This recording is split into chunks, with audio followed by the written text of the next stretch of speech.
한국인들이 폴란드에 무기 팔아서 돈 좀 벌었다고 자랑하던데 정말 한심하더군요. 맞아요. 유럽의 평화를 망치면서까지 장사하려는 거 아닌가요? 여기 브뤼셀 나토 본부에서 동유럽 안보를 분석하는 프랑스 전문가가 동료와 나눈 대화입니다. 그는 한국이 폴란드에 K2 탱크 1000대와 로켓포를 팔아 러시아를 자극했다며 분노했는데요. 제가 직접 폴란드 현장에 가서 한국의 진짜 속셈을 밝혀내겠습니다. 그런데 막상 폴란드 훈련장에 도착한 그는 충격적인 광경을 목격하고 그 자리에 주저앉고 말았다고 합니다. 한국 무기들이 단순한 상품이 아니라 뭔가 다른 목적으로 배치되고 있었던 건데요. 그렇다면 한국이 유럽 한복판에서 대체 무슨 일을 꾸미고 있었던 걸까요? 제 이름은 펠릭스 두베인이에요. 브뤼셀의 나토 본부에서 동유럽 안보를 분석하는 일을 하고 있답니다. 15년째 이 일을 해왔지만 2024년 11월에 그날 아침만큼 심장이 빠르게 뛴 적은 없었어요. 새벽 5시 47분이었죠. 휴대폰 알림 소리가 조용한 사무실을 깨웠습니다. 메시지를 보는 순간 등골이 서늘해지더군요. 폴란드 철도망을 공격하려던 사보타주 작전이 적발됐다는 내용이었어요. 체포된 사람들은 우크라이나 국적이었지만 러시아 정보기관 배경을 가진 인물들이었답니다. 저는 곧바로 컴퓨터 앞에 앉았어요. 손가락이 떨렸습니다. 이건 단순한 테러가 아니었어요. 폴란드와 우크라이나를 연결하는 철도는 나토가 우크라이나에 군사 지원을 보내는 생명줄이었거든요. 누군가 그 생명줄을 끊으려 했다는 뜻이었죠. 도널드 투스크 폴란드 총리의 성명이 곧바로 발표됐습니다. 절대적 재앙을 일으키려는 시도라고 그는 말했어요. 그의 목소리에는 분노와 경각심이 가득했죠. 하지만 제 마음을 가장 깊이 울린 건 라도스와프 시코르스키 외무장관의 말이었답니다. 나는 차라리 풀을 뜯어먹을지언정 다시는 러시아의 식민지가 되지 않을 것이다. 풀을 뜯어먹겠다는 표현이었어요. 처음 들었을 때는 과장된 수사처럼 들렸습니다. 하지만 저는 폴란드의 역사를 알고 있었죠. 그들은 123년 동안 지도에서 사라졌던 나라였어요. 러시아, 프로이센, 오스트리아에 의해 나뉘어졌던 시절을 겪었답니다. 제2차 세계대전 때는 인구의 17%를 잃었고요. 그 후로도 소련의 위성 국가로 수십 년을 보냈죠. 시코르스키 장관의 말은 수사가 아니었어요. 그건 생존의 각오였습니다. 새벽 3시가 넘어서자 제 전화기는 폭발했어요. 나토 본부, 각국 국방부, 유럽 전역의 언론사에서 전화가 쏟아졌답니다. 모두가 같은 질문을 했죠. 이게 더 큰 전쟁의 서막인가요? 저는 창밖을 바라봤어요. 브뤼셀의 거리는 여전히 어두웠습니다. 하지만 동쪽에서는 무언가 일어나고 있었죠. 비에스와프 쿠쿠아 장군의 평가가 떠올랐어요. 그는 몇 주 전 인터뷰에서 이렇게 말했었답니다. 러시아는 전쟁 준비 기간에 들어갔다. 대중의 신뢰를 무너뜨리고 공격 조건을 만들기 위해 움직이고 있다. 그 말이 이제야 현실이 되고 있었어요. 저는 지난 18개월 동안 폴란드의 군사력 증강을 추적해왔습니다. 특히 한국산 방위 시스템 도입을 주목하고 있었죠. K2 흑표 전차 1000대와 K9 자주포 648문, 그리고 천모 다연장 로켓 발사대를 기반으로 한 호마르 K 시스템 290문이었어요. 처음에는 숫자만 봤어요. 와, 정말 많이 사는구나 정도였죠. 하지만 시간이 지나면서 저는 이게 단순한 무기 구매가 아니라는 걸 깨달았답니다. K2 전차는 세계 최고 수준의 기동성을 가지고 있었어요. 폴란드의 평야 지형에서 러시아 전차를 상대하기에 완벽했죠. 독일제 레오파르트2 전차보다 빠르고 최신 능동방호 시스템까지 갖추고 있었습니다. 엔진 출력은 1500마력이었고 55구 경장 120mm 활강포는 어떤 러시아 전차도 관통할 수 있었어요. 하지만 진짜 게임 체인저는 호마르 K였습니다. 저는 몇 달 전 폴란드 국방부 관계자와 저녁 식사를 했던 기억이 났어요. 그는 와인잔을 돌리며 조용히 말했었죠. 펠릭스, 당신은 호마르 K가 뭔지 아시나요? 그건 유럽에서 가장 강력한 로켓 포병 시스템입니다. 사거리 300km예요. 벨라루스 깊숙이까지 닿는다는 뜻이죠? 300km요. 그 숫자의 의미가 무엇인지 이해하는 데는 시간이 걸렸어요. 폴란드 국경에서 발사하면 민스크를 칠 수 있다는 뜻이었습니다. 칼리닝그라드의 러시아 기지들도 사정권이었죠. 한국의 천무 시스템을 기반으로 한 호마르-K는 GPS 유도 로켓을 사용했어요. 정확도가 놀라웠답니다. 오차 범위가 몇 미터에 불과했죠. 게다가 자동 재장전 시스템 덕분에 발사 후 5분 내에 진지를 이탈할 수 있었어요. 적의 대응 사격이 오기 전에 사라지는 거예요. 저는 보고서를 작성하면서 깨달았죠. 폴란드는 단순히 무기를 사는 게 아니라 새로운 전쟁 방식을 준비하고 있었답니다. 그날 아침 5시쯤 키어 스타머 영국 총리로부터 성명이 나왔어요.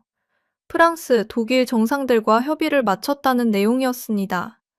나토의 동유럽 배치를 강화할 준비가 되어 있다고 했죠. 나토 조약 5조가 화제에 올랐어요. 한 회원국에 대한 공격은 전체에 대한 공격으로 간주된다는 조항이었죠. 폴란드를 건드리는 순간 30개 회원국 전체와 전쟁을 벌이게 된다는 뜻이었습니다. 저는 커피를 한 모금 마셨어요. 식어버린 커피였지만 신경 쓸 겨를이 없었죠. 책상 위에는 폴란드 철도망 지도가 펼쳐져 있었습니다. 붉은색으로 표시된 것이 사보타주 목표 지점들이었어요. 이건 정밀하게 계획된 작전이었답니다. 무작위 테러가 아니었죠. 철도가 끊기면 우크라이나로 가는 서방의 군사 지원이 차단되는 겁니다. 탱크도 포탄도 미사일도 멈춰버려요. 우크라이나 전선이 무너지는 건 시간 문제가 되죠. 하지만 공격자들은 한 가지를 간과했어요.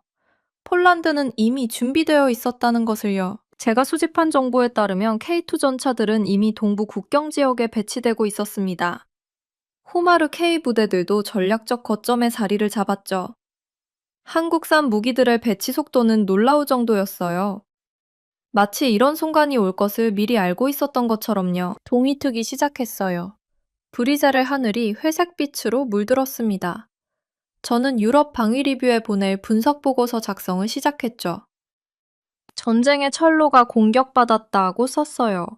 하지만 진짜 이야기는 폴란드가 바로 이 순간을 위해 조용히 준비해왔다는 것이다. 한국산 무기들은 반응적 구매가 아니었다. 그것들은 예언적 준비였다. 키보드를 두드리는 소리만이 사무실을 채웠습니다. 밖에서는 유럽이 깨어나고 있었어요. 하지만 그들은 아직 몰랐죠. 오늘 아침 세상이 조금 더 위험해졌다는 것을요. 그리고 한국이라는 먼 나라가 만든 무기들이 유럽의 안보를 지키는 최전선에 서게 됐다는 것도요. K2 탱크를 처음 본 건 3년 전 폴란드 키엘체에서 열린 국제 방산 전시회에서였어요. 제 커리어 동안 수백 대의 탱크를 봤죠. 스펙을 분석하고 기동 훈련을 관찰하고 승무원들을 인터뷰했습니다. 하지만 K2는 달랐어요. 단순히 또 다른 주력 전차가 아니었죠. 러시아의 낡은 기갑전 교리를 완전히 무너뜨릴 수 있는 게임 체인저였답니다. 숫자로만 보면 이런 거였어요. 최고 속도 시속 70km, 첨단 헌터 킬러 표적 시스템, 탑 어택 능력을 갖춘 125mm 주포. 하지만 숫자만으로는 전체 그림을 담아낼 수 없죠. K2를 진정으로 혁명적으로 만든 건 수십 년간 유럽의 기갑 교리를 완전히 뒤집어 놓았다는 점이었어요. 전시회장 야외 시연장에서 K2가 움직이는 걸 처음 봤을 때를 기억합니다. 다른 탱크들이 느릿느릿 움직이는 동안 K2는 마치 스포츠카처럼 빠르게 질주하더군요. 러시아 탱크들은 항상 느리고 무거웠어요. 그래서 서방 국가들은 기동성으로 대응했죠. 하지만 이제는 나토가 더 빠릅니다. 나토가 돌파하는 거예요. 러시아의 전술적 가정이 완전히 뒤집힌 셈이죠. 폴란드가 K2 탱크 1000대 이상을 구매하겠다고 발표했을 때 서방 분석가들은 처음엔 허황된 꿈이라고 무시했어요. 저는 확신이 없었습니다. 한국 방산시설을 직접 방문해봤거든요. 그들의 생산 능력을 두 눈으로 목격했죠. 한국 방산업체들은 서유럽이 대부분 포기한 산업 규모로 운영되고 있었답니다. 품질뿐만 아니라 물량을 제공할 수 있었고 그것도 빠르게 해낼 수 있었어요. 샤먼에 있는 현대로템 공장을 방문했던 날이 아직도 생생합니다. 공장 안은 마치 거대한 자동차 조립 라인 같았어요. 하지만 자동차 대신 탱크가 조립되고 있었죠. 하루에 한 대씩 완성되는 걸 봤습니다. 독일이나 프랑스 공장에서는 상상도 못할 속도였어요. 우리는 한 달에 최대 30대까지 생산할 수 있습니다. 공장 관계자가 자랑스럽게 말했죠. 호마르 K 로켓 시스템은 또 다른 극적인 도약이었어요. 폴란드에서는 한국의 천무 로켓을 호마르 K라고 부릅니다. 18일에 추가로 30개 시스템이 도착했고, 이로써 폴란드의 총 보유량은 174개가 됐죠. 이건 점진적인 개선이 아니었습니다. 2년도 안 되는 기간에 유럽에서 가장 강력한 로켓 포병 전력을 만들어낸 거예요. 호마르 K가 뭔지 설명해 볼게요. 거대한 트럭 위에 로켓 발사대가 달려 있어요. 한 번에 여러 발의 로켓을 쏠 수 있죠. 사거리가 무려 290km나 됩니다. 서울에서 대전까지의 거리보다 더 멀리 쏠 수 있어요. 그리고 목표물에 정확하게 맞출 수 있답니다. 한국 무기가 없었다면 폴란드는 지금의 러시아 위협 앞에서 무기력하게 떨고만 있었을 거예요. 이건 과장이 아닙니다. 폴란드는 러시아와 국경을 맞대고 있어요. 동쪽에는 벨라루스가 있고 북쪽에는 러시아의 칼리닝그라드가 있죠. 2022년 러시아가 우크라이나를 침공한 뒤로 폴란드는 자신들이 다음 타깃이 될 수 있다는 걸 깨달았답니다. 제가 가장 흥미롭게 본 건 생산 일정이었어요. 한국은 폴란드에 현지 제조 라인을 세우고 있었습니다. 일회성 수출이 아니라 지속 가능한 방산 기반을 만드는 거죠. 러시아는 항상 서유럽보다 우수한 생산 능력을 자랑했어요. 하지만 한국-폴란드 협력은 그 계산을 완전히 바꿔놓았습니다. K2 탱크들은 러시아 정보부가 추적하는 것보다 더 빠르게 최전선 지역에 배치되고 있었어요. 제가 바르샤바에서 만난 폴란드 국방부 관계자는 이렇게 말했죠. 한국 무기는 빠릅니다. 주문하면 6개월 안에 도착해요. 독일이나 프랑스 무기는 5년을 기다려야 하죠. 저는 지난 6개월 동안 폴란드 군사력 구조 변화를 연구했어요. 그 변화는 정말 숨막힐 정도였습니다. 제15 기계화여단, 폴란드 북동부 벵고제보 근처에 주둔한 나토의 가장 중요한 부대 중 하나. 이 낡은 PT-91 타르디 탱크를 K2로 교체하기 시작했답니다. 이 여단이 주둔한 곳이 왜 중요한지 설명할게요. 수발키 갭이라고 들어봤나요? 칼리닝그라드와 벨라루스 사이의 좁은 회랑지대예요. 폴란드와 리투아니아를 연결하는 이 지역은 나토의 가장 큰 약점이랍니다. 만약 러시아가 이곳을 점령하면 발트 3국이 완전히 고립돼 버려요. 그래서 이 지역을 지키는 여단에 최신 무기를 주는 게 중요한 거죠. 한국의 혁명은 단순히 하드웨어에 관한 게 아니었어요. 속도에 관한 것이었습니다. 획득 속도, 배치 속도, 변화 속도. 전통적인 서방 방산 조달은 빙하같이 느렸죠. 수십 년 단위로 측정됐어요. 한국은 분기와 개월 단위로 움직였답니다. 작년에 제가 폴란드 북부기지를 방문했을 때 본 광경이 아직도 눈에 선합니다. 기차역에 K2 탱크들이 줄지어 서 있었어요. 막 한국에서 도착한 것들이었죠. 폴란드 병사들이 새 탱크 주변을 돌며 신기해하고 있었습니다. 한 젊은 병사가 K2의 부드러운 외관을 손으로 쓰다듬으며 말했어요. 이게 우릴 지켜줄 거예요. 그의 목소리엔 안도감이 묻어났죠. 직접적이고 현실적인 위협에 직면한 폴란드에게 그 속도 차이는 생존의 문제였습니다. 독일 탱크를 5년 기다릴 수는 없었어요. 러시아는 기다려주지 않으니까요. 한국 방산업체들이 어떻게 이렇게 빠를 수 있는지 궁금했죠. 답은 의외로 간단했습니다. 그들은 처음부터 대량 생산을 염두에 두고 설계했어요. 부품을 표준화하고 조립 과정을 단순화했죠. 마치 삼성이 스마트폰을 만들듯이 탱크를 만들었답니다. 그리고 또 한 가지, 한국 기업들은 의사결정이 빨랐어요. 정부와 기업이 긴밀하게 협력했죠. 유럽처럼 관료주의에 얽매이지 않았습니다. 폴란드가 무기를 주문하면 즉시 생산 라인이 돌아갔어요. 저는 이 변화를 목격하면서 한국이 단순히 무기를 파는 게 아니라는 걸 깨달았습니다. 그들은 폴란드의 안보 구조 자체를 재설계하고 있었어요. 그리고 그 과정이 놀라울 정도로 빨랐죠. 앞으로 5년 안에 폴란드는 유럽에서 가장 강력한 지상군을 보유하게 될 겁니다. 그리고 그 힘의 중심에는 한국산 무기가 있을 거예요. 이게 바로 한국의 혁명이었습니다. 영상이 도착한 건 밤 셔벨시 47분이었어요. 암호화된 채널을 통해 들어온 거였죠. 화면은 거칠었습니다. 야간 투시경으로 찍은 영상이라 녹색빛으로 일그러져 있었어요. 하지만 무엇이 움직이고 있는지는 명확했답니다. 거대한 수송 차량들이 어두운 폴란드 도로를 따라 천천히 이동하고 있었죠. K2 탱크였어요. 수십 대가 넘었습니다. 모두 어둠을 타고 전방 배치 지역으로 움직이고 있더군요. 사실 저는 이런 장면을 예상하고 있었어요. 지난 몇 달간 작전 패턴을 추적해왔거든요. 폴란드군은 의도적으로 밤에만 대규모 장비를 이동시켰습니다. 그 이유는 분명했죠. 러시아 정찰 위성을 피하기 위해서였어요. 낮에 움직이면 모든 게 노출됩니다. 이동 경로가 보이고 규모가 파악되고 배치 속도까지 측정되죠. 러시아는 우주에 띄워놓은 위성들로 끊임없이 유럽을 감시하고 있거든요. 하지만 밤은 달라요. 야간에는 식별 가능성이 극적으로 떨어지죠. 러시아도 폴란드가 K2 탱크를 받고 있다는 건 알아요. 하지만 정확히 어디에 어떤 방어 배치로 세워놓았는지는 모릅니다. 이게 전쟁에서 얼마나 중요한지 아시나요? 저는 한 달 전 오지시에 있는 육군 훈련센터에 초대받았어요. 폴란드 북부에 있는 거대한 시설이었죠. 거기서 훈련 작전을 직접 관찰할 수 있었습니다. 그날 본 것이 제 판단을 완전히 바꿔놓았답니다. 이건 단순한 무기 구매가 아니었어요. 폴란드군 전체의 전술 교리가 변화하고 있었습니다. 탱크 승무원들이 K2가 가진 모든 장점을 활용하도록 훈련받고 있었죠.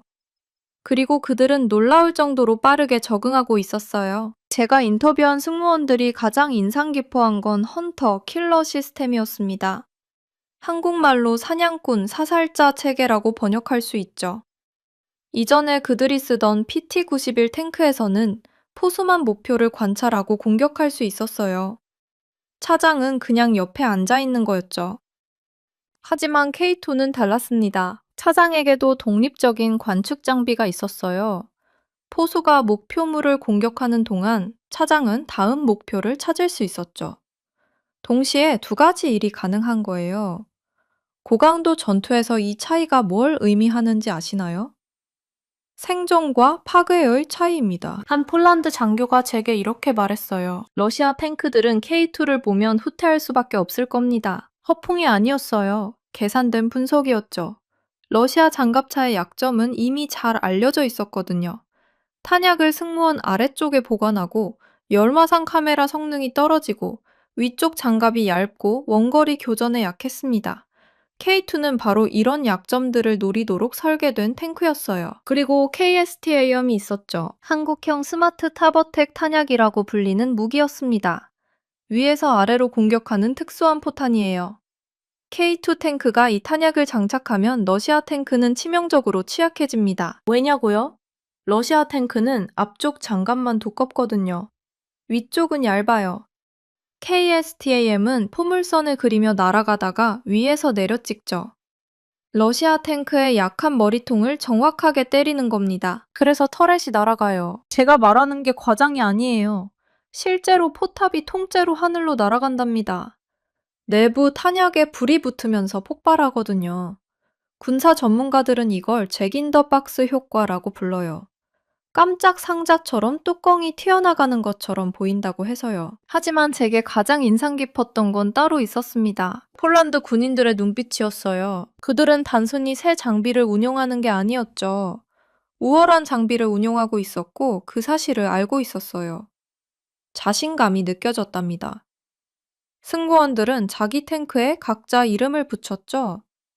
브라니에보의 검은 표범들이라는 별명이 특히 유명해졌어요. 어느 날 저녁, 한 젊은 탱크병이 제게 말했습니다. 우리는 이제 하나의 큰 가족이에요. 나와 내 탱크가요. 그의 목소리에는 진심이 담겨 있었어요. 이건 소련식 기계화 보병이 아니었습니다. 그때는 군인들이 소모품이었죠. 산업적 전쟁의 부품이었어요.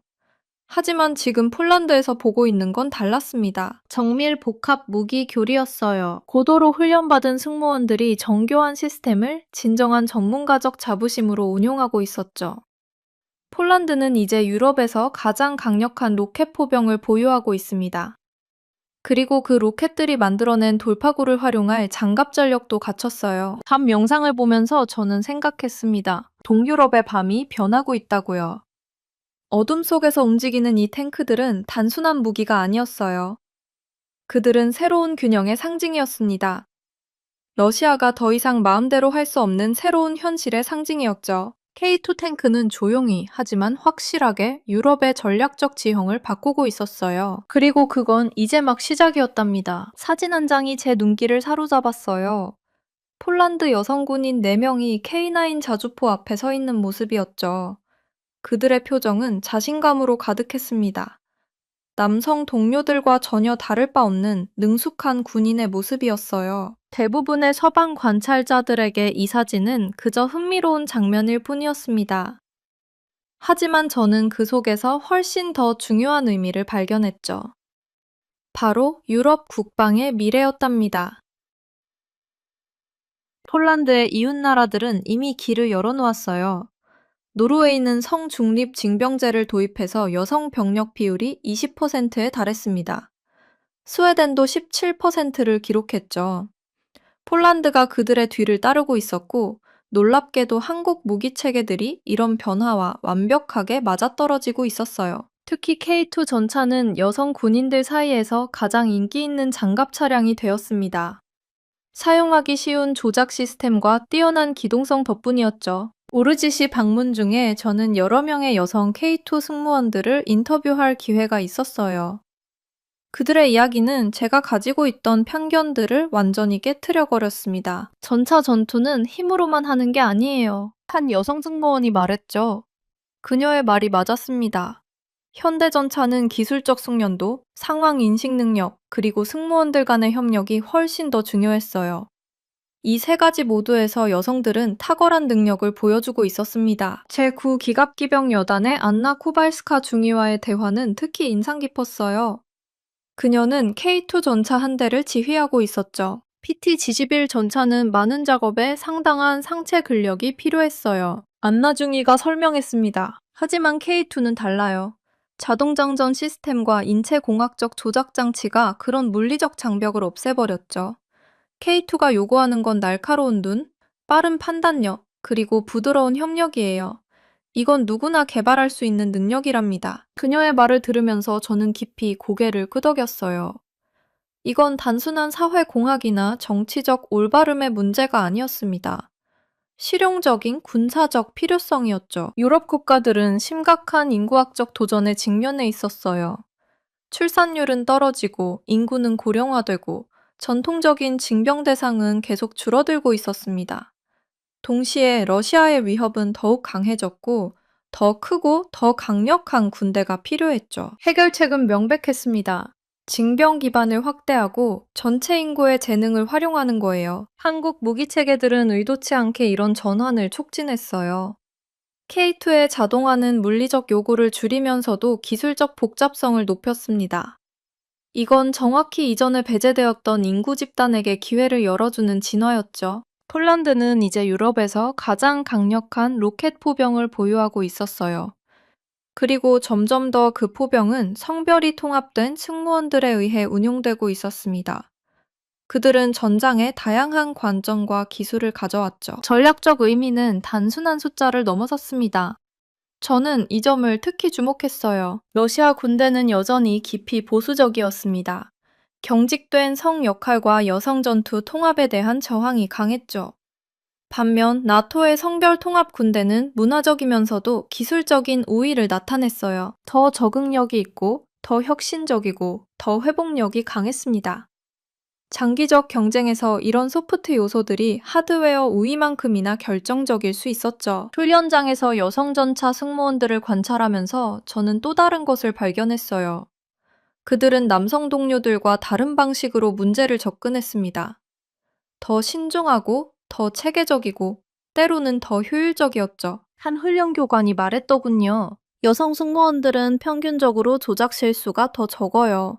매뉴얼을 더 꼼꼼히 읽고 절차를 더 정확히 따르죠. 이건 고정관념이 아니라 관찰된 패턴이었습니다. K가 있는 자주포 부대에서도 비슷한 이야기를 들었어요. 여성 포병들은 특히 정밀 사격에서 뛰어난 성과를 보였습니다. 복잡한 탄도 계산과 날씨 변수 고려해서 높은 점수를 받았죠. 포병은 예술이에요. 한 여성 포병이 설명했습니다. 힘보다는 정확성이 중요하죠. K9의 자동화 시스템 덕분에 우리는 순수하게 기술과 판단력에 집중할 수 있어요. 저는 이런 변화가 한국 방산에도 새로운 기회를 열어주고 있다는 걸 깨달았어요. 성별 통합을 지향하는 군대들은 인체공학적으로 설계된 무기체계를 선호했습니다. 자동화와 사용자 친화적 인터페이스가 핵심 구매 요소가 되었죠. K2 전차와 K9 자주포는 이런 요구를 완벽하게 충족시켰어요. 다양한 체격과 힘을 가진 군인들이 효과적으로 운용할 수 있도록 설계되었기 때문입니다. 이건 우연이 아니었어요. 한국 자체가 성평등이 빠르게 진전되는 사회였고 그런 가치관이 무기 설계에도 반영되었던 겁니다. 폴란드 방문의 마지막 날 저는 한 여성 전차 소대장을 만났어요. 그녀는 4대의 K2 전차를 지휘하고 있었죠. 우리가 여기 있는 건 특별 대우 때문이 아니에요. 그녀가 단호하게 말했습니다. 우리는 같은 훈련을 받고 같은 기준을 통과했어요. K2가 우리에게 기회를 준 건 전차 전투의 본질이 변했기 때문이죠. 이제는 두뇌가 근육보다 중요한 시대랍니다. 그녀의 말이 모든 걸 요약했어요. 밤에 숙소로 돌아와서 저는 취재 노트를 정리했습니다. 이 이야기는 단순히 여성 권한 강화나 사회 정의에 관한 것이 아니었어요. 군사적 효율성, 전략적 우위, 그리고 미래 전쟁의 본질 변화에 관한 것이었죠. 러시아가 보수적 가치관에 얽매여 있는 동안 나토는 인구의 절반을 완전히 활용하고 있었습니다. 이건 장기전에서 결정적 우위가 될 수 있었어요. 그리고 한국 무기들은 의도했든 안 했든 이 혁명의 촉매제가 되고 있었답니다. K2와 K9은 단순한 무기가 아니었어요. 그것들은 더 포용적이고 더 효율적이고 더 현대적인 군대로 가는 도구였습니다. 사진 속 4명의 폴란드 여성 군인들을 다시 떠올렸어요. 그들의 자신감 넘치는 표정, 능숙한 자세. 그것은 선전도 아니고 상징도 아니었습니다. 그건 현실이었고 미래였죠. 유럽의 방위는 변화하고 있었어요. 그리고 한국은 그 변화의 중심에 서 있었습니다. 나토 전략사령부를 위한 제 분석 보고서는 단 하나의 무시무시한 질문에 집중했어요. 폴란드와 러시아가 실제로 전쟁을 벌이면 칼리닝그라드는 어떻게 되는가? 브리셀의 나토 본부 지하 3층, 전략분석실의 불은 밤새 꺼지지 않았습니다. 저는 디지털 지도 위에서 붉은색 화살표들을 움직이며 시나리오를 반복했어요. 칼리닝그라드, 지도상으로는 작은 점이지만 전략적으로는 폭탄과 같은 곳이었죠. 칼리닝그라드에는 러시아 발트 함대, 이스칸데르 미사일, S-400 방공망이 있었어요. 하지만 치명적인 약점이 하나 있었답니다. 바로 보급로였어요. 칼리닝그라드는 러시아 본토와 육지로 연결되어 있지 않았거든요. 리투아니아나 폴란드를 통과해야만 물자를 받을 수 있었죠. 그런데 그 보급로가 이제 K2 전차의 기동 범위 안에 완벽하게 들어왔습니다. 어떤 충돌 시나리오에서든 폴란드 기갑부대는 칼리닝그라드의 육상 보급로를 몇 시간 안에 차단할 수 있었어요. 시속 70km로 질주하는 K2 부대는 러시아군이 대응할 시간조차 주지 않고 주요 도로를 장악할 수 있었습니다. 그렇게 되면 칼리닝그라드는 완전히 고립된 요새가 되는 거예요. 러시아 군사교리는 언제나 신속한 공세로 포위를 막는 걸 강조해 왔어요. 문제는 그 교리가 하나의 전제에 기반했다는 겁니다. 러시아군이 나토보다 빠르다는 전제 말이죠. K2 전차는 그 전제를 완전히 뒤집어 버렸습니다. 이제는 나토가 더 빠르고 나토가 돌파하는 쪽이 되었어요. 저는 18개월 동안 다양한 충돌 시나리오를 모델링했답니다. 결과는 일관되게 러시아 계획가들에게 암울했어요. 폴란드는 K2 전차와 호마르 K 로켓의 조합으로 중층 공격 능력을 갖췄습니다. 먼저 사정거리 300km의 호마르 K가 러시아 방공망과 지휘소를 정밀 타격해요. 그 다음 K2 전차들이 생긴 틈을 러시아군이 메울 수 없는 속도로 뚫고 들어가죠. 제 시뮬레이션 결과 K2 부대는 출발 후 4-6시간 안에 칼리닝그라드 주요 보급로 3개를 모두 장악할 수 있었어요. 그래서 K2 전차들의 밤중 배치가 그렇게 의미심장했던 겁니다. 폴란드 제15 기계화여단이 있는 댕고제보는 칼리닝그라드로 가는 여러 접근로가 교차하는 지점이었답니다. 우연이 아니에요. 철저한 계산이었죠. 그 배치는 명확한 신호였어요. 우리는 당신들의 전략 자산을 위협할 수 있다. 이건 우크라이나 전면전 이후 폴란드 안보의 가장 심각한 상황이었어요. 하지만 러시아에게도 똑같이 심각했답니다. 철도 공격, 사보타주 작전, 격해지는 수사들. 이 모든 것은 나토 동부전선이 약점에서 강철 함정으로 변하는 걸 지켜보는 모스크바의 절박함을 반영했어요. 크쿨과 장군이 경고했죠. 러시아가 전쟁을 준비하고 있다고. 맞는 말이었어요. 하지만 준비는 양방향이었습니다. 폴란드도 준비했어요. 한국에서 들여온 능력들이 폴란드에게 러시아가 따라올 수 없는 선택권을 줬답니다. 제 보고서를 읽은 나토 장교가 말했어요. 이제 러시아가 두려워해야 할 차례군요. 저는 고개를 끄덕였습니다. 하지만 마음 한편으로는 걱정도 됐어요. 궁지에 몰린 곰은 더 위험할 수 있으니까요. 철도 폭파 사건이 일어난 지 3주가 지났습니다. 저는 폴란드 북동부 오르지시 훈련장이 내려다 보이는 언덕에 서 있었어요. K2 탱크들이 시속 70km로 질주하고 있었죠. 폴란드가 이전에 쓰던 탱크로는 절대 불가능했을 속도였습니다. 투스크 총리의 말이 떠올랐어요. 우크라이나 전쟁 이후 가장 심각한 안보 상황입니다. 맞는 말이었죠? 하지만 대부분 사람들이 생각하는 것과는 다른 의미였습니다. 심각한 건 러시아 위협만이 아니라 나토 동부전선에서 일어난 근본적인 힘의 재조정이었거든요. 폴란드는 완전히 변했습니다. 한국산 무기가 없었다면 러시아 앞에서 떨고 있었을 나라에서 나토 최강급 공격력을 가진 나라로 바뀌었죠. 이미 인도된 180대의 K2 탱크는 시작일 뿐이에요. 최종 목표는 1000대 이상입니다. 여기에 174문의 호마르 K 로켓포까지 더하면 유럽에서 가장 강력한 화력이 되는 겁니다. 훈련장 아래쪽에서 여성 포수들이 사격 훈련을 받고 있었어요. 제가 며칠 전 인터뷰했던 군인들이었습니다.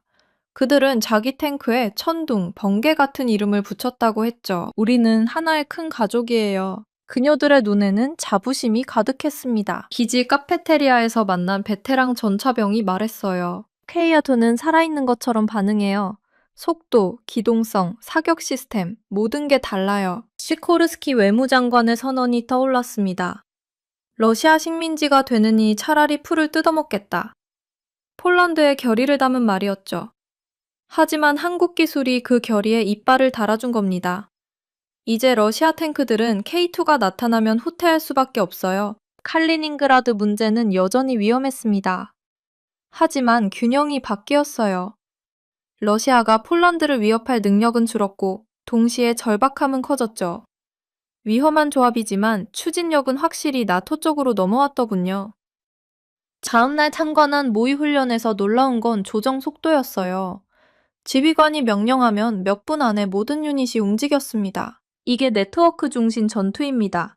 한국 시스템은 처음부터 통합된 전투체계로 설계됐죠. 나토 관찰관이 설명했습니다. 바르샤바로 돌아가는 길, 군사 장비를 실은 호송 차량들이 전방으로 이동하고 있었어요. 차 안에서 저는 나토 사령부에 보낼 최종 평가를 정리했습니다. 결론은 간단했죠. 폴란드의 한국산 무기 체계는 입증된 능력을 통한 억지력을 만들어냈다는 것. 러시아는 여전히 위협하고 사보타주를 할 수 있었습니다. 하지만 실제 군사 충돌은 모스크바에게 훨씬 더 버거운 일이 되었어요. 새로운 현실은 명확했습니다. 나토 동부전선은 더 이상 취약점이 아니었어요. 유럽 최고 속도의 탱크, 대륙 최강의 로켓포, 자신들의 장비를 절대 믿는 군인들이 지키는 요새가 되었죠. 호텔방에서 창밖을 내다봤습니다. 바르샤바는 평화로워 보였어요. 하지만 250km 북쪽에서는 역사가 다시 쓰이고 있었습니다. 러시아 기갑 우위의 시대는 끝났어요. 이제 더 빠른 것은 나토였고 돌파하는 것도 나토였습니다. 한국산 무기는 대륙 동부 전선의 모든 계산 방식을 바꾼 전략적 게임 체인저였죠. 투스크 총리 말이 맞았습니다. 가장 심각한 상황이었어요. 옛 전략적 가정이 무너졌고 폴란드는 러시아가 위협할 수는 있지만 더 이상 겁줄 수는 없는 군사 강국이 되었거든요. 보고서를 작성하며 깨달았습니다. 이건 폴란드만의 이야기가 아니라는 것. 한국이 기술력으로 지정학을 바꿀 수 있음을 보여준 사례였죠. 냉전 시대엔 초강대국만 가능했던 일을 이제 중견국가도 최첨단 기술로 할 수 있게 된 겁니다. 전쟁의 철로는 파괴됐지만 폴란드는 준비되어 있었습니다. 능력 있고 자신감 넘치고 전략적 균형을 바꾼 시스템으로 무장했어요. 앞으로 무슨 일이 벌어지든 유럽 동부 전선은 무너지지 않을 겁니다. 한국의 혁명이 그걸 보장했답니다.